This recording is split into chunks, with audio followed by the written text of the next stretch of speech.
오늘 본문에 보면 사도 바울이 저주를 받을지어다 하고 외치는 장면이 두 번이나 나옵니다. 8절과 9절에 보니까 다른 복음을 전하면 저주를 받을지어다. 9절에도 보면 다른 복음을 전하면 저주를 받을지어다. 그래서 9절에는 다시 말하노니 저주를 받을지어다. 아주 지금 저주를 강하게 하고 있습니다. 여러분, 저주라는 말을 사전에서 찾아보면 다른 사람들에게 재앙이나 불행한 일이 일어나도록 기원하는 말이나 행위라고 되어 있습니다.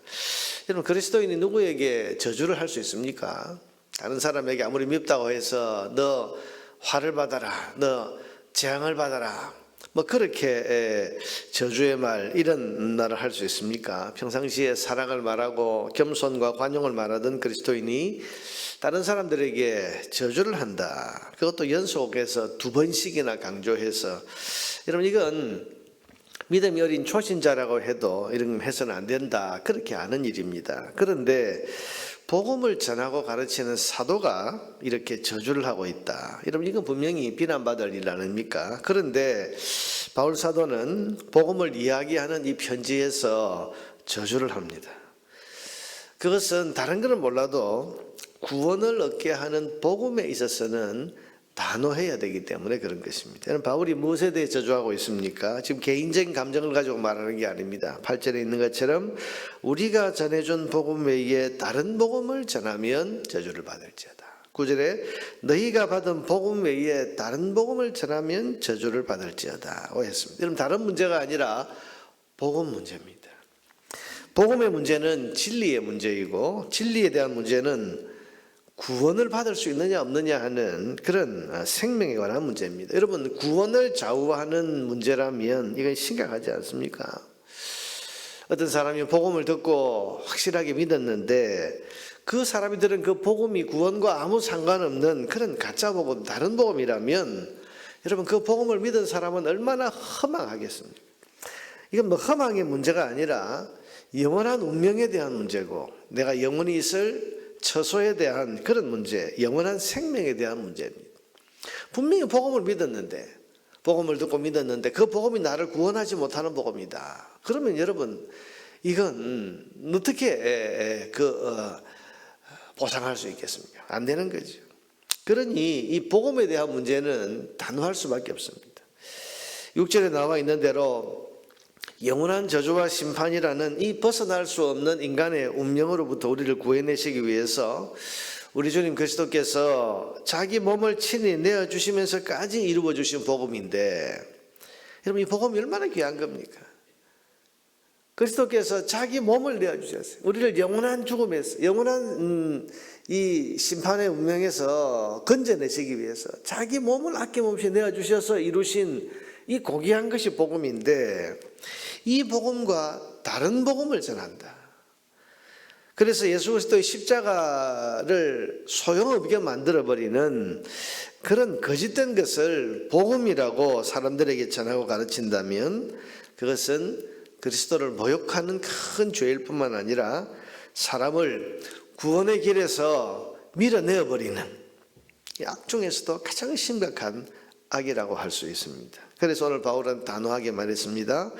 우리가 너희에게 전해준 그리스도의 복음 외에 다른 복음이라는 것을 전한다면 천사라 하더라도, 아니면 여러분 8절에 보니까 천사뿐 아니라 우리라고 하더라도, 다시 말하면 내가 혹시 다음이라도 전에 너희에게 전해준 그 복음과 다른 복음을 내가 혹시 다음이라도 내가 전한다면 나라도 저주를 받아야 된다. 그렇게 지금 이렇게까지 단호하게 말하고 있습니다. 그만큼 바른 복음이 중요한 겁니다. 여러분, 그러므로 성도는 내가 믿은 이 복음을 정확하게 바로 아는 것이 중요합니다. 여러분, 복음을 대충 알아서 안 됩니다. 건성으로 알아도 안 됩니다. 복음에 대해서는 분명하게 바르게 알아야 됩니다. 복음을 잘 모르거나 대충 근성으로 알고 있다면 여러분, 그런 사람이 알고 있는 복음도 다른 복음이고 저주받아 마땅한 그런 자세라고 할 수 있습니다. 여러분, 근성으로 하는 건 아니에요. 복음은 정확하게 알아야 돼요. 분명하게 알아야 돼요. 그래서 내가 누군가에게 조리 있게 설명을 할 수 없다 할지라도, 그러나 적어도 내가 복음에 대해, 구원하는 이 복음에 대해서는 분명하고 정확하게 말해요. 예수님 누구십니까? 글쎄요, 이래가지고 안 되는 거예요. 예수님 누구십니까? 하나님의 아들이라고는 내가 알고 있습니다만 이래가지고는 안 되는 거죠. 예수님 누구신지, 왜 이 땅에 오셨는지, 십자가가 무엇인지, 십자가에서 죽으신 예수님의 그 죽음이 나와 무슨 상관이 있는지, 그 주님께서 부활하셔서 장차 이 땅에 다시 영광스러운 재림의 주님으로 오실 것, 여러분 이 모든 것에 대해서 우리가 분명하게 확실하게 알고 있어야 돼요. 우리가 예배 시간마다 사도신경 암송을 합니다. 여러분 이 사도신경이 복음의 제일 핵심이라고 할 수 있습니다. 복음의 핵심을 분명하게 진술한 것이 이 사도신경이라고 할 수 있는데, 그래서 우리가 이단을 분별할 때 사도신경을 고백하냐 안 하냐, 물론 다른 이유로 이 사도신경을 고백하지 않는 그런 교회들도, 일반 교회들도 있습니다. 그래서 그건 역사성이나 혹은 또 예배 시간에 굳이 암송해야 되냐 이런 것 때문에 지금 안 하는 그런 교회들이 침례교 같은 그런 데가 있기는 합니다만은, 이 중요한 것은 사도신경의 이 신앙 고백을 그대로 받아들이냐 아니냐, 이걸 가지고 우리가 이단이냐 아니냐 그렇게 이제 구분하는데, 이 이단이라는 게 뭐겠습니까? 다른 복음입니다. 다른 복음. 그래서 우리가 예배 시간마다 지금 암송하고 있는 이 사도신경 신앙 고백을 내가 정말 분명하게 믿느냐, 의심 없이 믿느냐,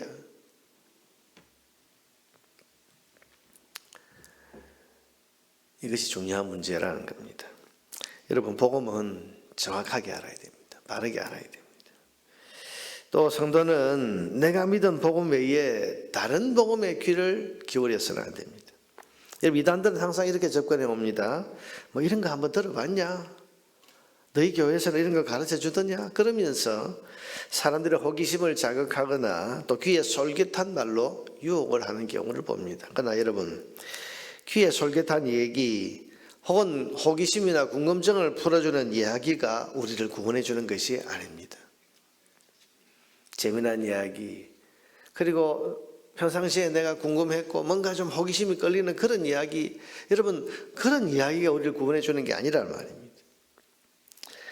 우리의 구원은 우리가 오래전부터 배워왔고 옛날부터 들어왔던 사도들이 전해준 그 복음, 주 예수 그리스도의 십자가 대속의 죽음과 부활, 그리고 이 진리를 믿는 자에게 구원을 주신다고 말씀하신 예수 그리스도의 복음, 여러분 이 복음은 사도들이 전해준 복음, 사도들이 목숨 걸고 증거해준 이 복음, 여러분 이 복음이 우리를 영원한 생명으로 인도하는 참된 복음인 것을 믿으시기를 바랍니다. 그래서 우리는 진리 문제에 있어서는 단호해야 됩니다. 여러분 여기에는 너그러워져서는 안 됩니다. 우리가 이단 문제에 있어서는 이게 대화도 하지 말아라, 집안에 들이지도 말아라, 이런 성경이 그렇게 말씀하고 있는데, 이거 우리가 이웃 사랑을 말하는 사람으로서 너무 좀 심한 거 아니냐, 모순된 거 아니냐? 아닙니다. 여러분 진리 문제에 있어서는 단호해야 됩니다. 너그러워져서는 안 됩니다.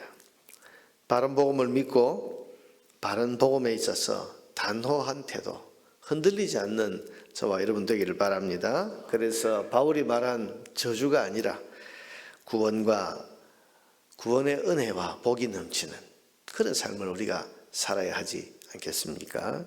바른 복음, 오래전 사도들이 우리에게 전해준 그 복음, 우리가 예적부터 믿어왔던 바로 이 사도적 신앙, 이 신앙에 흔들리지 않는 그런 믿음 가지고 구원의 풍성한 은혜와 복을 누리는 저와 여러분 되기를 바랍니다.